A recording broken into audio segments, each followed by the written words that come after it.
rivals go head-to-head this weekend when the Pirates face the Cubs at Wrigley. Swing and a miss. He struck him out. The pregame at 3 Eastern, first pitch at 4. Saturday on ESPN Radio and the new ESPN app. ESPN Radio. This is the Thundering Herd Podcast. It's the Herd on ESPN Radio. Wherever you may be, however you may be listening, thanks for making us part of your day. Presented by Progressive Insurance. All of our guests via the Subway Fresh Take Hotline. And simulcast on ESPNU. We will have a great show today. Not good, not interested in good. Not even remotely interested in ordinary. Always start my show with something that's got me worked up. I saw this morning. Oh, this is great. This is great. So, John Calipari's team is undefeated. It's amazing how good they play, how hard they play, all a bunch of freshmen, all alpha males, 5-star. 36-0, never been done. He did not win Coach of the Year, though. Now, college basketball gave its Coach of the Year yesterday, the Associated Press, to Virginia's Tony Bennett. Oh, the other one. What's the other one called? The USA Basketball Writers Association. It's sports writers I don't know. And people and stuff. All right, great, yeah. Nerds! Great. So Tony Bennett, it's not another Grammy with Lady Gaga. It's not that Tony Bennett. So a guy running an offense that coaches and broadcasters acknowledge is hurting the sport won Coach of the Year. Why don't we just give a humanitarian award to the Girls Gone Wild producer? Seriously, it's like giving Chef of the Year to somebody that's mastered trans fat. And the award, the Environmental Award for 2015 goes to China. What in the hell is going on here? Dickie V, Jay Billis, Shane Battier. Yeah, that style's killing the sport. All you surgeons, hands up voting Dr. Jack Kevorkian Surgeon of the Year. It's killing the sport. And it wins Coach of the Year. Oh, that's super. That is terrific. Yeah, this is a guy, second consecutive season, Cavs bounced from the tournament by a team with a lower seed. Why? Because he can't get elite players. Why? Why can't Applebee's get elite chefs? Why can't they? It's a big company with lots of money. They can't because great chefs are artists. And they don't want to make the same stuff over and over. Artists want to go where they can create. So do basketball artists. That's why they wanted to go to the NBA, where they're not suppressed by the suffocating college basketball coach. Our society is built on artists. That's what the guys at Apple and Google are. That's what the guys in the NBA are. That's what everybody making these phones we play with. They're artists. The people who make us laugh. The actors who make us cry. The people who are giving us emotionally more than we think anybody can give us. They're artists. Don't suppress them. This is classic anti-John Calipari. People don't understand. My ex-wife's a coach, and I know a lot of coaches. Girls are easier to coach than guys. You want to know why? Because girls listen. Little boys don't listen. Now make those little boys 5-star athletes. Agent in their ear, NBA in their ear, AAU coach in their ear, money guy in their ear, alpha male, entitled, ego. Try coaching those guys. Calipari gets them to play defense and all average 9 points a game. Phil Jackson, by the way, won one NBA Coach of the Year award. One. Sam Mitchell won one NBA Coach of the Year award. Phil Jackson won one. The idea that it's easy to coach ego, it's easy to coach entitlement, it's easy to coach talent. It's not. It's hard. Rock bands break up. I mean, how many rock bands take away the Stones? U2 were around for 30 years. Ego is hard to deal with. It battles you. It's individualistic. You know what's easier to coach? Guys who can't play at the next level. They'll do anything. Give them a scholarship to a great university. They're like puppies. They'll just listen to the coach and do whatever he says. They don't have options. People with options are harder to coach. Mike D'Antoni joins us in 25 minutes. I asked him once about Kobe. He goes, you don't coach Kobe. You write him like Secretariat. Tony Bennett, Coach of the Year in college basketball. And in other news, China just won the Environmental Award for 2015. Hi! Ka! Ka! Heard brought to you by Regis. New way to work. Call 1-800-OFFICES, 1-800-OFFICES. So Kevin Love and LeBron James, they're not best of friends. They're not. Now, and I love LeBron, but he just kumbaya. Everybody's got to get along. No, they don't. Shaq and Kobe hated each other. 3 rings. Isaiah Lambeer, not golfing buddies. Scottie Pippen and MJ, not really close friends.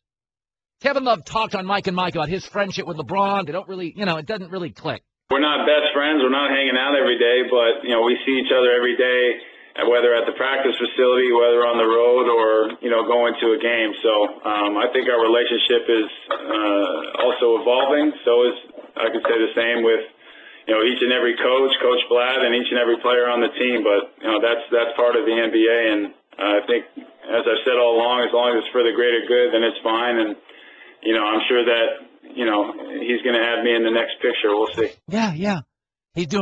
LeBron's doing Instagrams. My boys, click it up. He never puts love in them. Who cares? Penn and Teller hate each other. Lewis and Martin hated each other. Who cares?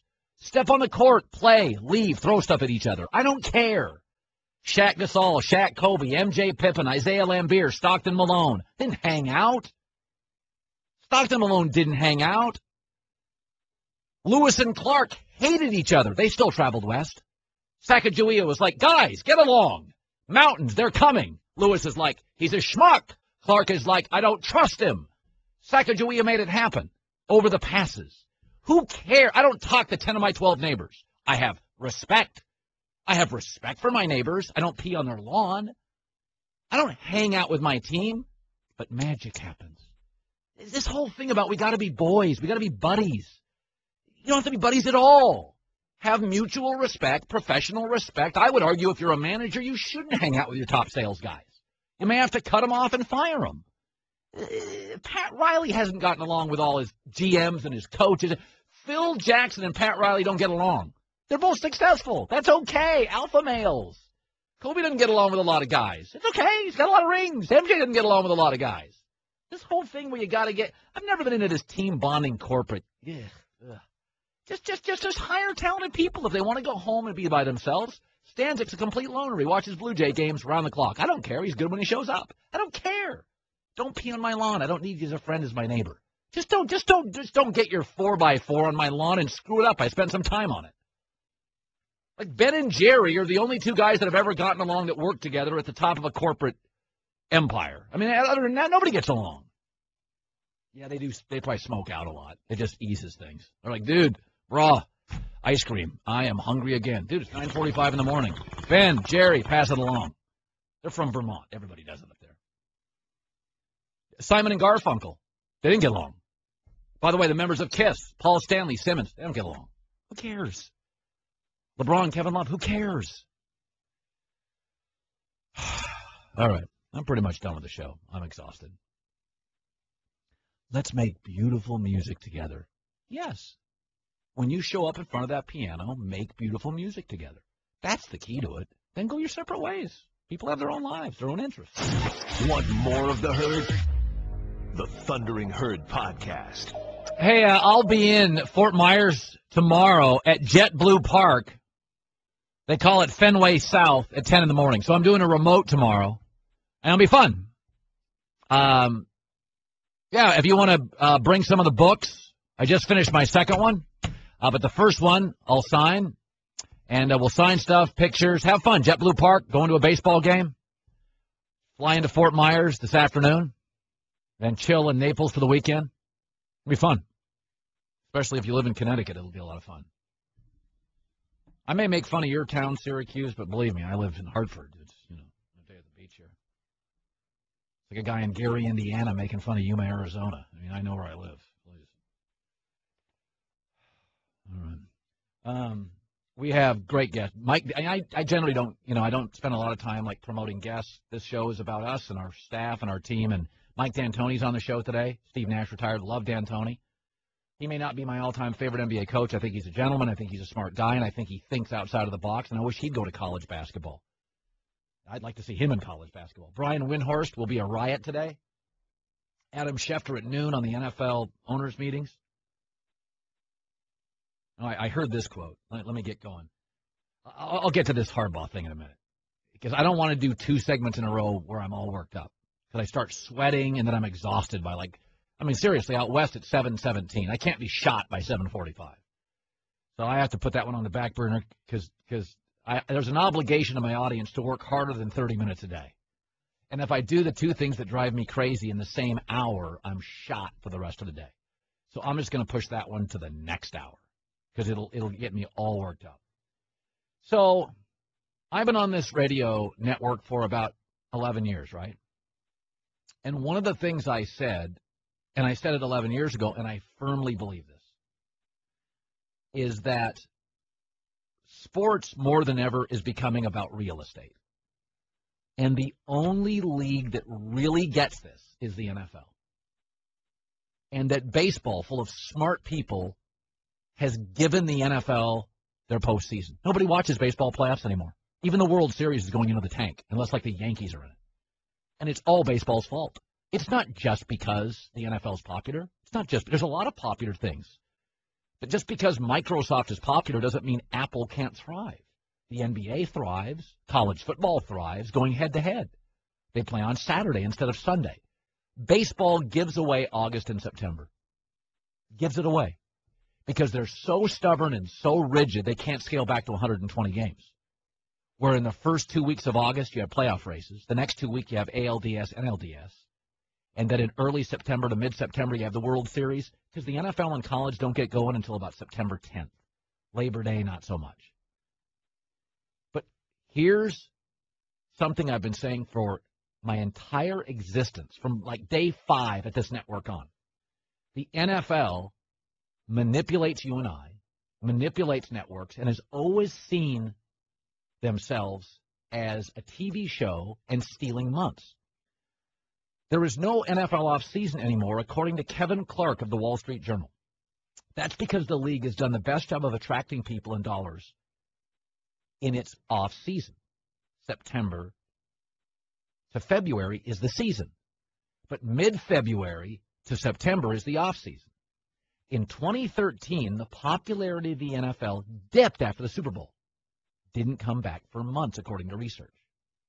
Last year, the buzz of the NFL came back on March 10th, but they lost February and early March.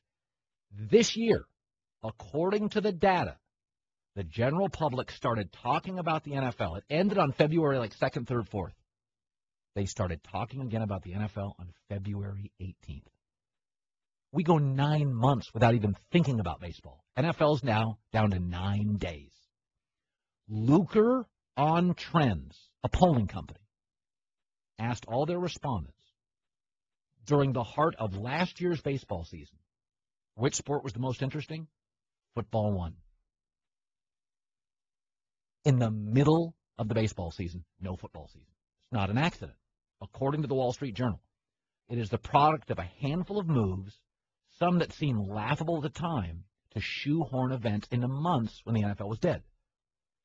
They call it in the NFL the second NFL season. The Combine's a great example. The league started broadcasting it. People made fun of it, myself included. It was considered an afterthought. Now it's become a full-scale media extravaganza. 500 media people. By the way, 2 can get in. People go and camp outside of it. A lot of time, said Peter O'Reilly, the NFL Senior Vice President of Events. A lot of my time spent figuring out how to create non-seasonal football events. I've said this about baseball. You reduce the number of games to 120, I have to watch in mid-August to mid-September. As it is now, August, you give it away. People are joining their fantasy teams. Most of the teams are wrapped up. It is so dumb. The NFL keeps mocking, manipulating, and laughing at baseball. Baseball will never be the national pastime until they figure out sports is about television and real estate. and the NFL crushes you in both. Okay, the NFL is a rager that won't end. Dude, it's midnight. Sun's coming up. Nobody cares. We're just going to keep raging. Who's got Molly? I mean, I'm sorry. That is what they do. Send 1-800-Flowers.com for any birthday, anniversary, or just because. Exclusive offers, go to 1-800-Flowers.com. All right, here's somebody to say that Tony Bennett, not the Tony Bennett singing guy, the Tony Bennett Virginia coach. Marty, you love Tony Bennett. Why? Well, I just want to ask you a couple questions. I respect you, Colin. I understand where you're coming from. But as a former coach, if you look at what he did at Washington State, how many times did they go to the tournament before he got the job in the last 25 years? How many times did Virginia win the ACC? He has to find a niche because you're not going to out-recruit Duke and Carolina and Kentucky for those kind of players. Yeah, Marty. It's just not going to happen, and he has to find his way to win. Either's Gonzaga, but they're watchable.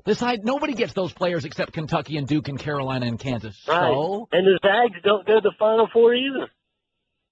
Well, actually, those are pretty good teams. There's a lot of teams. Michigan State doesn't get them. Michigan State goes to Final Fours. I love Izzo. I love them. I mean, I hated to see those two matched up against You're each other, basically. You have to admit Virginia and Washington State basketball sucked before Tony Bennett got there. I'm not denying he's found a niche, but it's a niche. It's like saying, there's this chef. He figured out trans fat and how to make millions. I'm not going to applaud that guy. I'm not going to applaud China for finding a niche and how not to care about the environment. I'll applaud Whole Foods organic niche, or niche, however they pronounce it. I'm kind of a niche guy. People say niche on the East Coast. Whatever. The point is, I'm all for finding your, whatever you want to call that niche, but it's got to have some positive aspects. 48-46 basketball, suffocating it, when Billis, Coach K, Dickie V, people who love basketball don't like it. It's a niche. It's like, I get Carrot Top. Like, I've gone to see Carrot Top. Here's chapstick and a bumper sticker. Laugh out loud. Here's a ski mask and a golf bag. I get it. It's a niche. I'm not anti-niche. I've seen him play live. He's pretty funny. A pretty talented guy. I'm not anti-guy who finds a niche. But there's got to be... Can you just pick one and stick with it? I don't know what it is. I said niche my entire life. It is niche. Stay with niche. You're no, fine. Mike Greenberg says niche. Greenberg, no, that's a little highfalutin. Go niche. It feels You're like a common man. I am a common man. Niche. I think niche is more common man. Yeah, then go with it. You're going every other sentence. It's throwing everybody off the rhythm. A lot of times, I just like saying things with an accent. Niche. Like your French accent? We love that one. Yeah.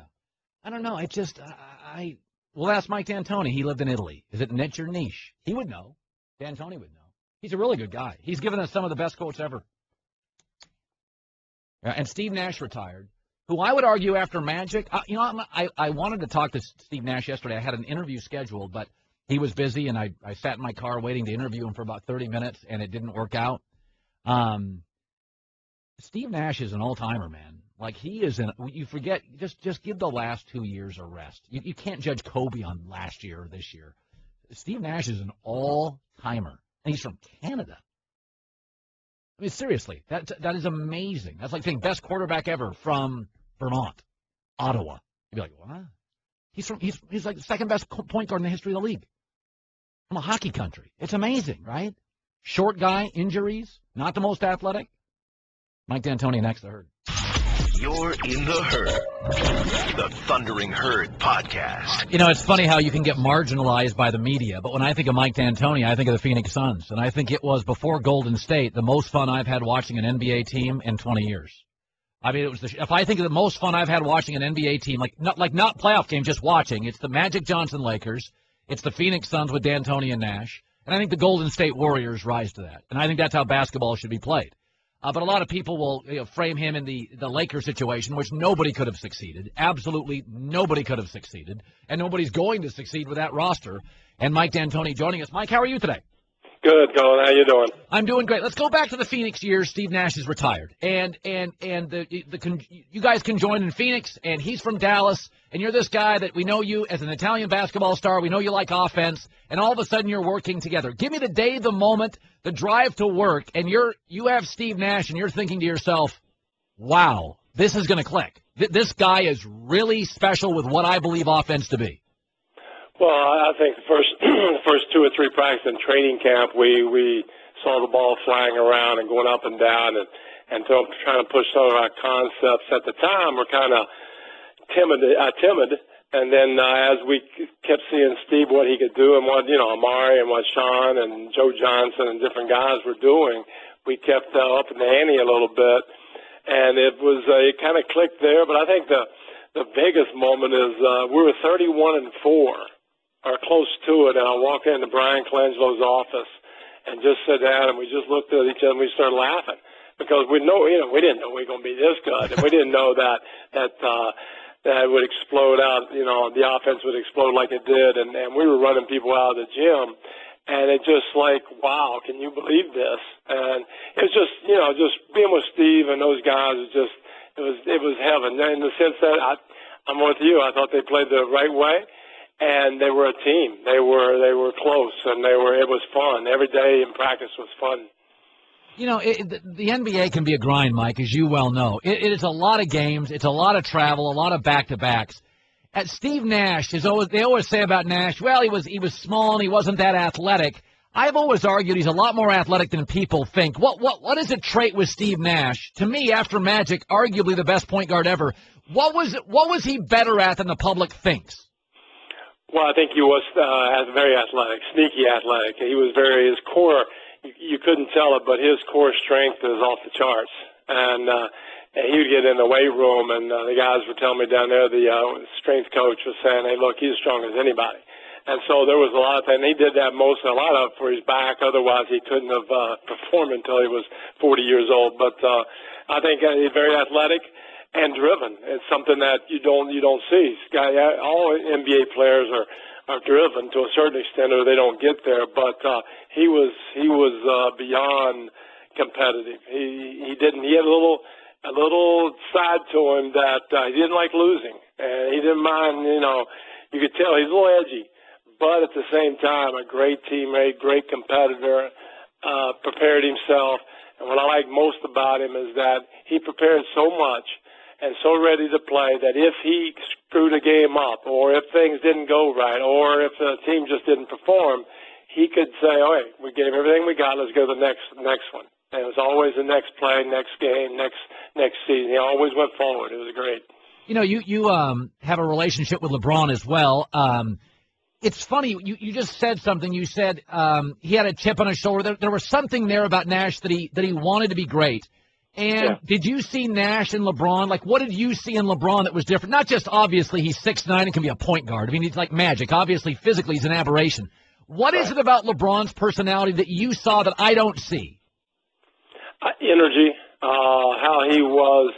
The thing that stood out very quickly among the best players, because in the Olympics we had all the best ones there on the court.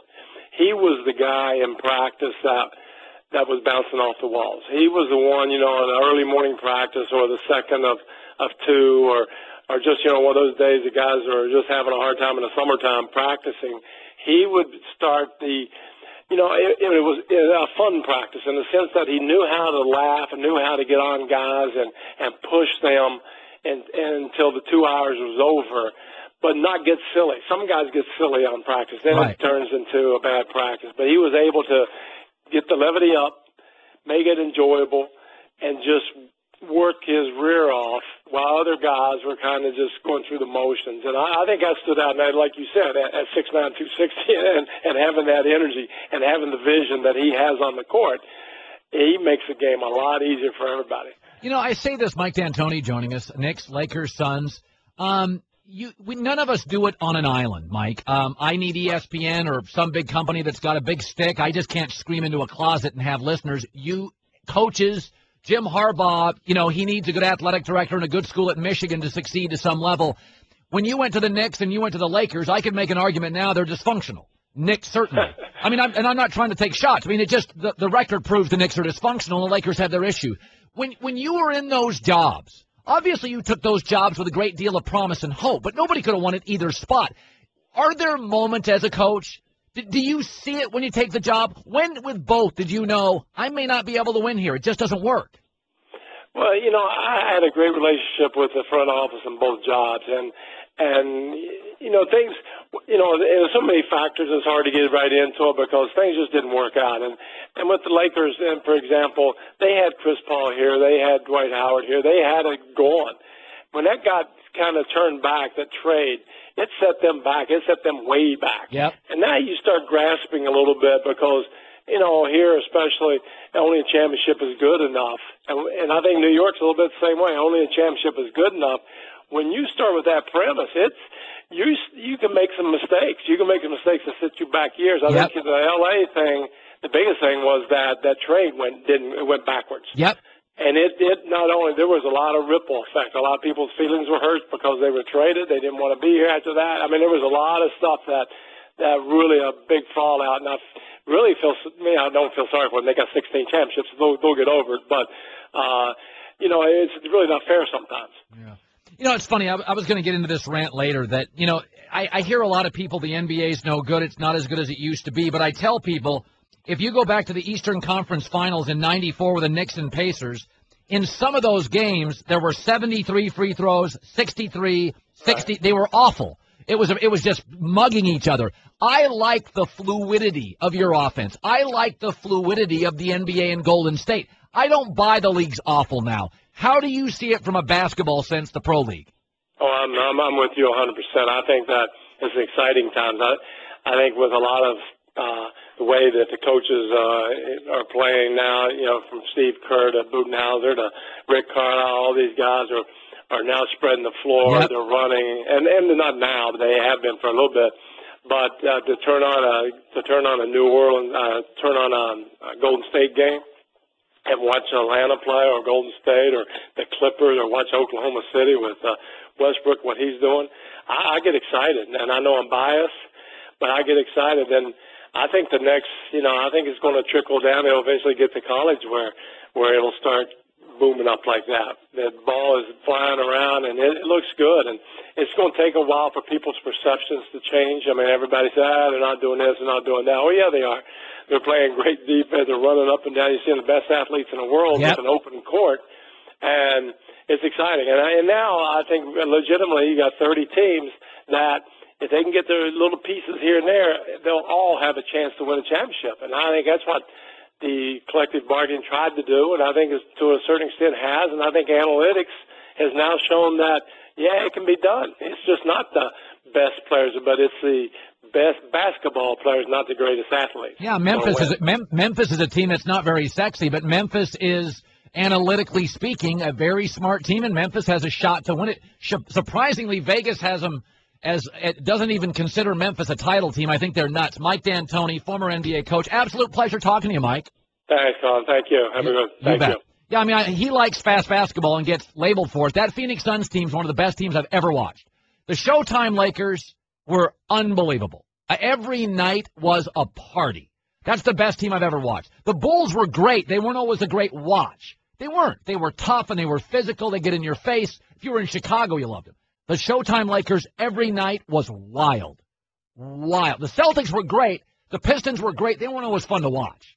That Knicks-Pacers series, that was great basketball. Some of those games had 73 free throws. That's awful. It's revisionist history. Yeah, LeBron had a couple teams in Miami that were fun to watch. Phoenix, Golden State now.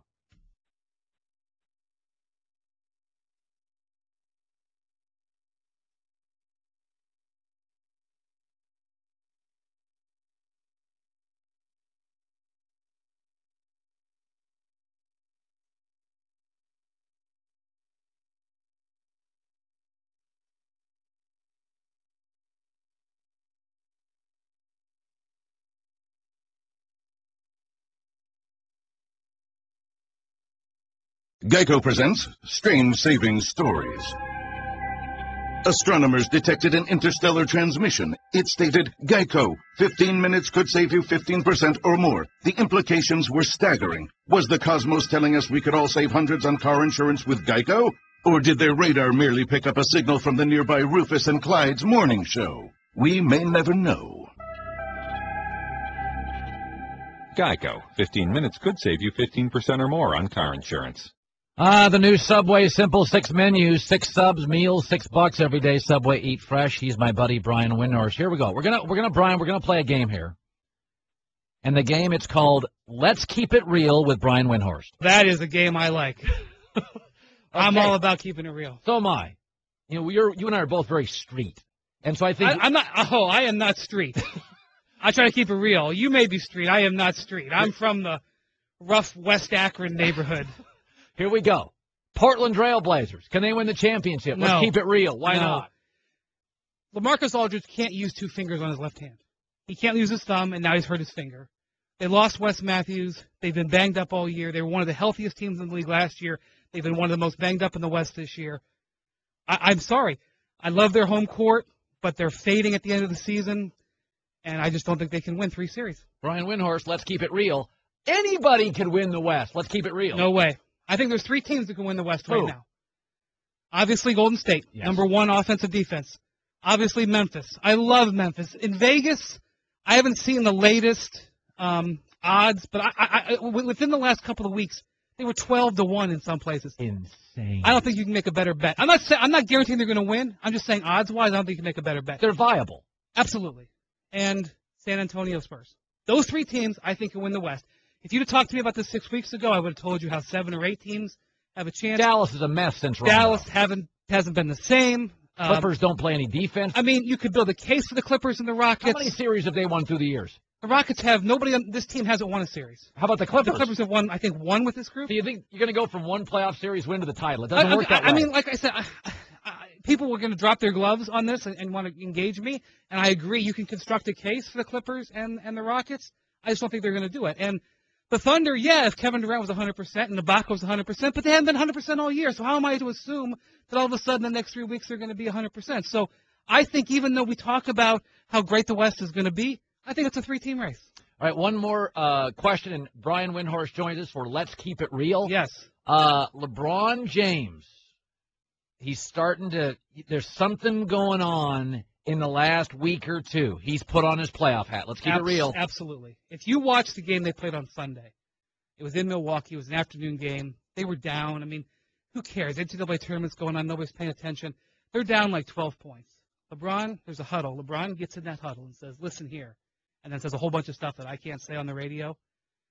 Kicks their tail for the last 14 minutes of the game. He's been doing that. There was a game last Friday against the Pacers. Cavs could lose it at home. They're not playing great. They're a little bit off. LeBron scores the last 11 points of the game. Even though we're paying attention to what Westbrook is doing and we're paying attention to Curry and Harden, LeBron has got it turned on. He's feeling good. He's playing good. The Cavs love the position that they're in. They've been the best team in the league, really, for the last 2 months. I know that the Warriors, but tonight, if they played the Warriors 7-gamer today, you take LeBron. I would. We could have a debate about that, but the Warriors are going to have home court. But like tonight, they play at Memphis tonight. They're 13-1 in their last 14 games against the West. 13-1. They're 10-0 for entertainment purposes only, Colin. They're 10-0 when they have 2 days off. They have 2 days off. Great opportunity tonight to see where they are. They're fully healthy. This is a team that is absolutely peaking at the right time. And not only that, LeBron knows what it takes. Now, is Kyrie Irving going to be able to stand up under the pressure? Is Kevin Love, is David Black going to be able to do it? These are all things I don't know. But I know that LeBron has got the team where he wants them at this time of the year. All right, I want to do one more. Let's keep it real, Brian Windhorst. BrianCurtisGrantland.com. Westbrook, Durant, picking fights, media. My theory on this. Okay. Before you break up with somebody, you pick fights. Rock Nation, Jay-Z, Durant watching Westbrook take over the world MVP talk. Those two are not in OKC in 3 years. They're not. Let's keep it real. I don't know the answer to that. I'd like to say I agree with you, but here's the thing about Durant. We just saw this happen. Last summer, he's all ready to go with Under Armour. He's at the 1 yard line of this deal. It's going to be a revolutionary deal, the biggest shoe deal in history. He's going to go home to his Maryland company, to Under Armour. It's going to make massive headlines. It's going to be a huge thing for Rock Nation. They're going to take somebody away from Nike, just like they took Robinson Cano away from the Yankees. It was going to be a landmark deal. The papers are in front of Durant. Nike is ready for him to walk. It's over. And Durant says, you know what? I'm staying with Nike. Because Nike is a better situation for him at the end of the day. And I just think that was a bit of a window into Durant. So I think he's going to play the game. I think he's going to go all the way to the finish line. I think he's going to make the Thunder sweat and soil their pants. The Thunder are already worried about this. You want to know how I know? They're making all these trades. They're trading away first-round picks to get guys. The biggest beneficiary of the fear of Kevin Durant is going to be Enes Kanter, who's going to get a massive contract this summer, and the Thunder are going to pay this luxury tax because they're going to be like, we got to show Durant that we're willing to spend money. Kanter is going to be the biggest.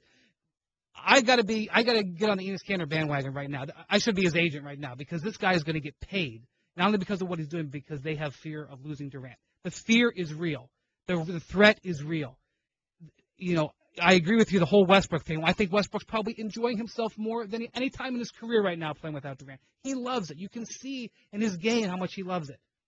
But because of what I just saw Durant do, and because the Washington Wizards are not going to be a better team in a year than the Thunder, I still say I think he's probably I think 1%, half of 1% towards staying. 50 point. By the way, was that 5 minutes of Let's Keep It Real with Brian Windhorst? I think that's a new segment on the show.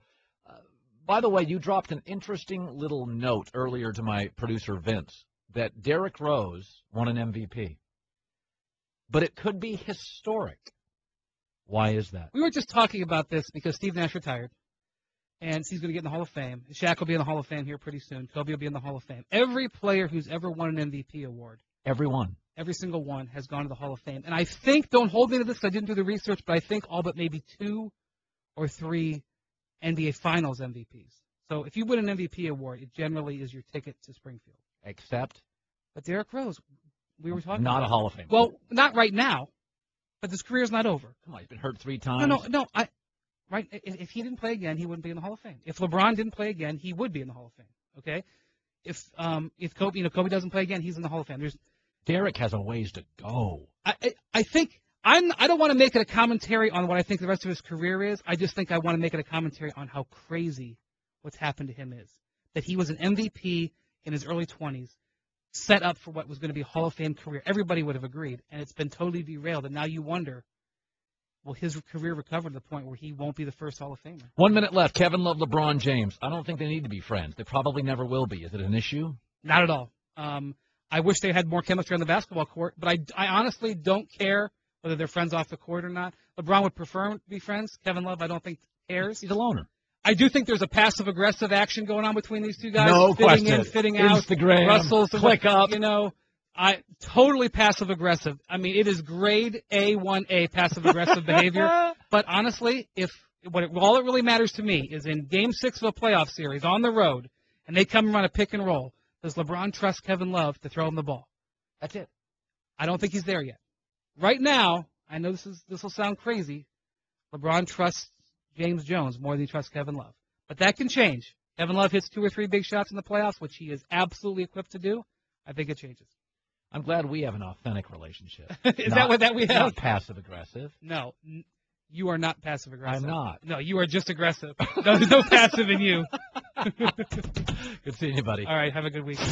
Want more of the Herd? The Thundering Herd podcast. You know, I was just thinking of this morning. Like, you ever watch? What was that weather guy you would show how people live to be like 120 years old? He was the guy on the Today Show years ago. The Smuckers guy. What was his name? Bald weather guy. He was like legendary before Al Roker. Willard Scott. Thank you over there. Willard Scott reference. He was the original Ronald McDonald. Yeah. So here's what's funny. Like, Stanzik's a big runner, and I like to run. But one of the things I have over the years read about is, like, once you get, like, over 45 to 50, is that you can create scarring in your heart if you push yourself too much. There's no real physical benefit to run under an 8. If you run, there's the benefit. But to run a 7 from an 8, there's no real benefit. And you actually create scarring with the heart. And A doctor just sent me something talking about this. It's really, whenever they show these old people, like I'm 104, you ever notice none are marathoners? They never say, yeah, I ran like 7 marathons a year. I'm 108. Never happened. They drink Dr. Pepper. They generally don't smoke, but they had like they had a glass of vodka. Yeah, they've all got vices, and they live to be 104. None of them are ever trainers. None of them are marathoners. Years ago, my point is, you got to be moderate in everything. Religion, you can believe in God. Middle East, zealotry. They fly planes into buildings thinking somebody upstairs gives them 7 virgins. Moderation. Moderation in life, what you eat. Go eat a cheeseburger. You never see anybody, I'm 109. I was a marathoner. That guy died at 74. His heart said, brah, slow down. I'm exhausted here. Go eat a sandwich and a donut. The whole point is, everybody is, I see this in television, extreme right, extreme left.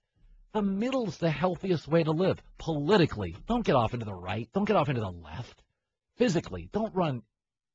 Run, make your heart good, exercise, stretch, go have a cocktail. Go, seriously, I don't drink. You need to. Donald Trump's always like, I don't drink. Dude, you need a cocktail bad. You wear a tie golfing. Seriously. Chill out. That hair's embarrassing. Drink a brewski. Craft, I recommend. Everybody's all way over there and way over there. So my point is, I don't know what my point is. My point is, live moderately. Everybody gets so worked up over stuff. You never do see that. You never see somebody live to be 140. Years ago, I remember this. I was in St. Petersburg, Florida, Tampa, St. Pete. And I'm not going to name the person, but he was a great American marathoner. A great American marathoner. He was from the Northeast. And he was like, at the time, 40. He was declining, but still could compete for marathons. And at the time, my soon-to-be wife was a marathoner. And I said, yeah, I saw that guy that's you worship, the icon. He looks like hell. But that's what happens when you run 7,000 miles a year. Your body's like, how about we cut it back to 2,000 and we have a jelly donut? Colin, I think your point for this segment is eat cheeseburgers and don't run, and I think America's doing a damn good job of that. My point is, I'm not telling America to eat cheeseburgers. I'm saying eat moderately. Be religious moderately. Go to church. Don't be a wackadoo. Be politically moderate. Be fiscally moderate. Don't save all your money for your future. You could get run over by a UPS truck this afternoon. Congrats on the $9 million in the bank. Go buy some golf clubs. Go do something. Like moderate. That's why I watch television. Scream left, scream right. I don't have any friends like that. Nobody buys into Rachel Maddow over here or Rush over there. None of my friends. We're all kind of like, we can tolerate O'Reilly for about, 10 minutes. Then he goes too far right, but he makes some good points. And I can take Chris Matthews a little. Then he goes too far left. But I like Joe Scarborough.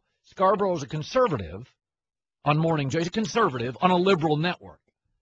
So he's a conservative, but he's not one of these just hate Obama at every turn. He thinks he's aloof. He's not connected. He's sort of disengaged.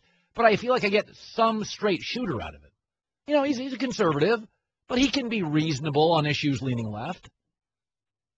I'm saying, go eat an egg this morning. Just don't have a 12-egg omelet. Your arteries will burst. That's what I'm saying. I know that wasn't sports or anything. Great story. Oh, sorry. My buddy's saying, dude, button up your shirt. Would you just have an EKG?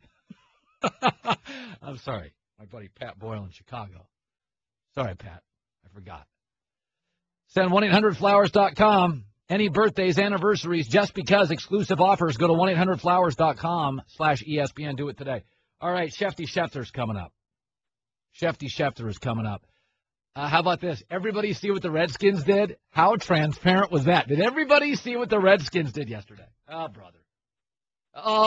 I mean, you can see that 77-mile-an-hour fastball coming around the corner. Colin Cowherd. The Thundering Herd Podcast. Adam Schefter, Adam Schefter at the NFL owner meetings in Phoenix. All right, let's go back and forth here. Let's talk about what the Redskins, I think this is actually very funny. The Redskins general manager says, hey, if it means taking a quarterback, we'll take the best person available at number 5. If it means a quarterback, aren't they just saying that, Adam? So I don't believe they're just saying that, Colin. Now, again, first and foremost, I don't think Marcus Mariota will make it to number 5. I think these two quarterbacks are going to be two of the first 2 or 3 players off the board when we get to the draft in April. That's number 1. But should a quarterback fall to Washington's slot, they would be crazy not to consider that because we don't know what we've got in RG3 right now. You have no idea whether he's going to make it back to his rookie year. The signs so far have been mixed. You don't know what you have. And don't forget, Bruce Allen was with John Gruden in Tampa. They were signing quarterbacks left and right. Every quarterback they could ever get their hands on, they added to that roster, and they could never find the answer to it. So if Marcus Mariota happened to be available at the Redskins slot, would I be shocked if they took him? Not at all. Not at all.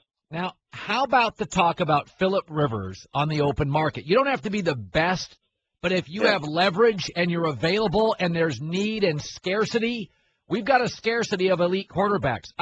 Phillip Rivers, let's break it down. Tennessee could be interested. He has a home in the South, right? Well, yes. Now, let's keep this in mind. Mike McCoy, Tom Telesco, the Chargers general manager, they've been adamant, we're not trading Phillip Rivers. He's our quarterback. He's not going anywhere. And I tend to think that right now that's the case. But Phillip Rivers will have a say in this, and he's talked to them. He's met with McCoy and Telesco, and they know how he feels. And I think that with the uncertainty surrounding that franchise, the whole thing seems a little bit odd to me. Now, again, they're adamant that nothing's going on. He's our quarterback. They're going to work out Marcus Mariota privately. What if they fell in love with him and say, we could build our franchise around this guy for the next dozen or so years? And then you could take a 33-year-old quarterback, but he's only 33. So you're talking about a Pro Bowl quarterback who's 33. Really, he's got 5 good years left, you would think. You willing to move on from that for an unproven commodity as attractive and as alluring as Marcus Mariota may be? It's an interesting decision. And then, not only that, but they would be able to get picks back from Tennessee if they ever made that trade. I don't know. My sense is nothing's going to happen, but it certainly bears watching. Yeah, there's absolutely no way I would trade Phillip Rivers increasingly in a game that is quarterback dependent. Adam Schefter joining us. The Tampa Bay Buccaneers say it could be Jameis, it could be Marcus Mariota as number 1. Do you buy that, or are they going to go with a local kid at Florida State? I think right now, the plan is Jameis Winston at 1. But I will also say this. It's March 25th. And they have time before they have to make a decision. Lovie Smith said about an hour ago, we were at breakfast with him, he said that you don't call the end of a game until it's over. And anything could happen here in the next month. They're still going to have visits with these guys, interviews. They've got people digging into their backgrounds in Alabama and Hawaii. And again, if they made the pick today, the draft were held tonight, Jameis Winston's the pick. And I would think that'll be the pick next month. But, again, you don't know what you're going to find out. You don't know what's going to happen. And we'll see how that plays out. But that would be how it shapes up today, Colin. Adam, when you're at this event in Arizona, is it at the Phoenician or like one of those like nice spots? It's at the Biltmore, it's at the Biltmore. Okay, that nice place. So take my audience there. Somebody driving around right now in Syracuse, New York. What is this event like? Is it intense? Is it casual? Is it golfing? Is it a waste of time? Is it what's happening in the halls and the lobbies? Well, that's the amazing part about it. And they do it. They rotate it every year. They usually go east to west. So if it's in Florida one year, it's out west the next year. And last year, I forget where the meeting was, but this year it's in Phoenix. It's at the Biltmore. And so you walk through the lobby, and you could be passing by any single owner, head coach, or general manager. And when you're, milling through the lobby, inevitably you just stop and have conversation after conversation. And we're sitting outside right now by the ESPN set, getting ready to do Sports Center and Insiders and NFL Live today. And again, coaches just walk by, GMs stop and walk by. They had a breakfast this morning with each of the head coaches in the NFC. It's a very laid-back type of atmosphere. You know why? Because nobody's lost a game. Everybody feels good about what happened in free agency. They got the draft coming up. Everybody's excited. So without anybody losing, nobody's angry, nobody's moody, everybody's in good spirits, and it's a great time to get some FaceTime with some of the people who make these decisions in this league. Adrian Peterson, Vikings have a new stadium. They're not letting Adrian Peterson, their star running back, go with a new stadium, are they? Well, the agent Ben Dogger is making it very difficult for them and has been adamant that Adrian Peterson and he do not want him back in Minnesota. And he's been very outspoken about that, talking to reporters here at the owners' meetings. At the same time, the Vikings have been equally adamant, we are not trading Adrian Peterson. And so we have a little bit of a standoff here. Now, are the Vikings going to budge off that? I don't think that they will. You know, they're under a situation here where they've paid Adrian Peterson the bonus money. They have him under contract. He is, for better or worse, the face of that franchise. He would be very valuable to their young quarterback, Teddy Bridgewater, and then their new wide receiver, Mike Wallace. They know how important he can be to that team that was on the cusp of making the playoffs last year. He could be the difference this year.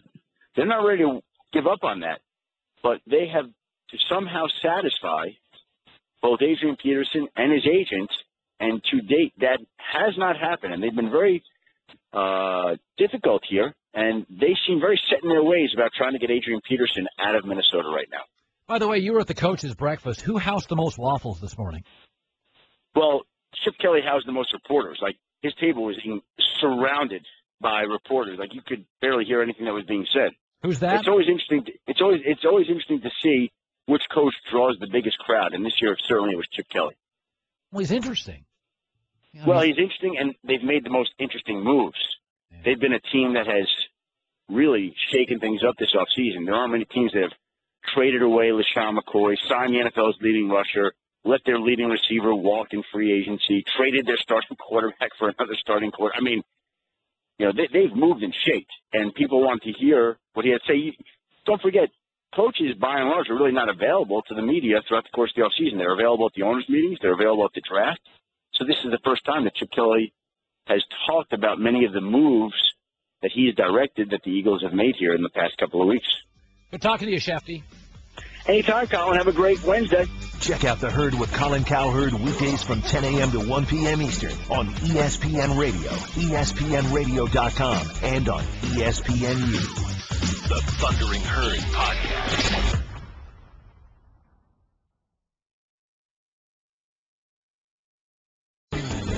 I'm Buster Olney, and on the latest Baseball Tonight podcast, we review what may turn out to be the best pitching performance of the year, and I've got a great trade idea. You can download it from ESPN.com/PodCenter. Two of baseball's best go head-to-head in interleague action when the Tigers head to St. Louis to face the Cardinals. That one is gone! The pregame at 7 Eastern, first pitch at 8, Sunday on ESPN and ESPN Radio.